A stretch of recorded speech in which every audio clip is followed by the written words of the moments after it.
Depuis le 8 avril, nous publions chaque semaine 4 épisodes pour diffuser au plus grand nombre des données scientifiques actuellement disponibles, les compiler et les articuler en langage accessible. La complexité de la situation actuelle, sa soudaineté apparente et les multitudes des scénarios nous semblent justifier la poursuite d'une telle démarche par la communauté scientifique.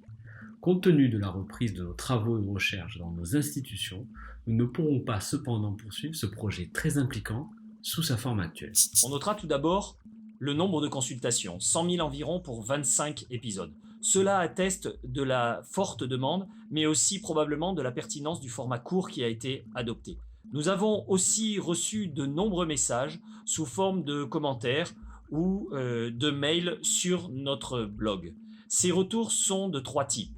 Tout d'abord des remerciements, puis des critiques constructives qui apportent nuances et interrogations sur nos propos, mais aussi des commentaires agressifs qui témoignent d'une défiance nette vis-à-vis de la production scientifique. Ce dernier point nous apparaît comme très important car il interroge sur les meilleures manières de clarifier le statut de la production scientifique et de sa diffusion.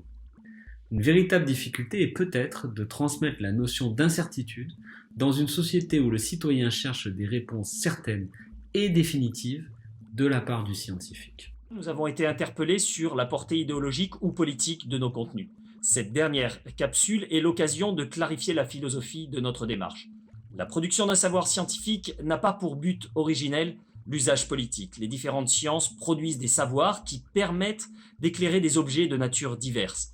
Les modèles produits par la science sont ceux qui, par l'usage de méthodes reproductibles et variées, tentent de fournir des hypothèses explicatives qui soient en compatibilité avec l'observation des faits.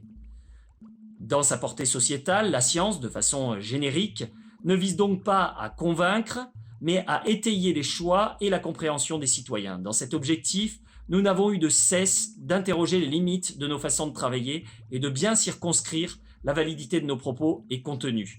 Nous avons également été vigilants à éviter toute forme de prescription. Une des limites de notre travail est liée à la rapidité de production et de publication des connaissances sur la pandémie de Covid-19. Certains éléments sont parfois obsolètes d'une semaine à l'autre. Cependant, nous avons tenté de réaliser une veille assez large, incluant pour une part importante des articles non encore publiés et donc non encore validés par la communauté scientifique, les préprints. Une seconde limite est relative aux raccourcis de formulation qui découlent de notre volonté de rendre accessible la production scientifique.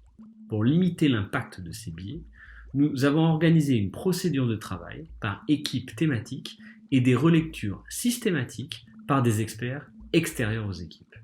Nous avons également publié sur notre blog des argumentaires approfondis et leurs sources associées.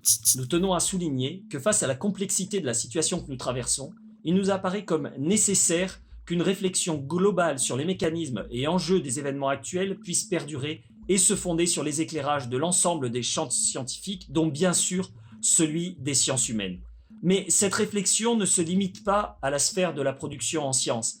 Elle relève d'une vision citoyenne et donc politique du monde, dans laquelle chacun est engagé à comprendre et agir face aux défis systémiques de tous ordres, et dont la pandémie n'est probablement qu'une des formes d'expression. Compte tenu des nombreuses demandes que nous avons eues, nous étudions actuellement la possibilité de poursuivre notre projet sous des formes différentes, moins chronophages, telles que l'apparition sur des thématiques élargies d'actualité qui mobilisent des connaissances en microbiologie, ou encore la production de capsules vidéo en réponse à des demandes spécifiques d'enseignants des collèges et de lycées, ou de sollicitations sur notre blog.